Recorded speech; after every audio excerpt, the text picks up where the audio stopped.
When it comes to SUVs in Australia, no brand is as dominant as Toyota. From small city runabouts to some of the most capable machines in the bush, the Japanese brand has a stranglehold on high-riding off-road wagons. And bang in the middle of that lineup is the Kluger, Toyota's family-focused 7-seater. And now Toyota is gearing up to bring this, the new generation Kluger, to Australia. And I'm here in California for a bit of a sneak peek.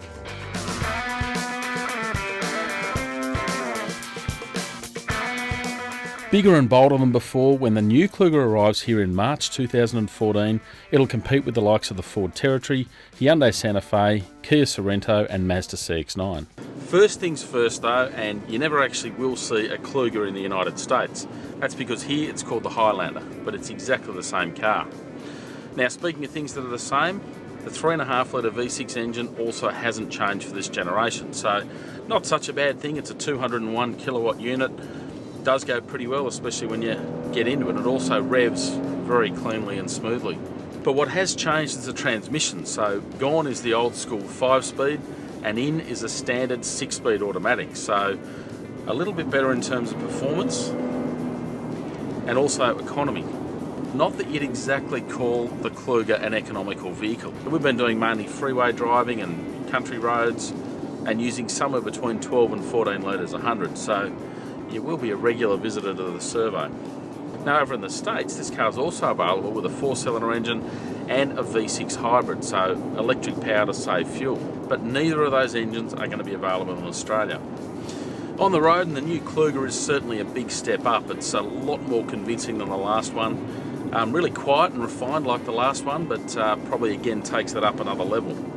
Unlike the last one, it doesn't feel nearly as floppy and sloppy, but it is still a little bit cushy. It's definitely tuned towards comfort rather than sporty driving. So through a corner, for example, you can feel it leaning and lurching a little bit. For Australia though, we will be getting some tweaks. Toyota says they're going to adjust the suspension and the steering more to suit our tastes.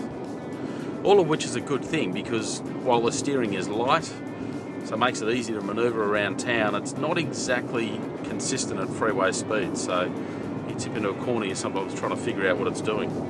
Inside, in the Kluger's now a 7-seater, so we used to have a 5-seat option. That's gone. 3 rows of seats now are standard.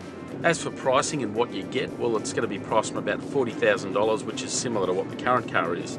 And you'll get the usual level of kit, things like Bluetooth, cruise control, reversing camera and 7 airbags. But one of the coolest features is a thing called Driver Easy Speak. So you hit the button and it uses the microphone in the car and the car's speakers to amplify my sound. So instead of having to shout all the way back there, I can just talk normally and hopefully all those kids will behave.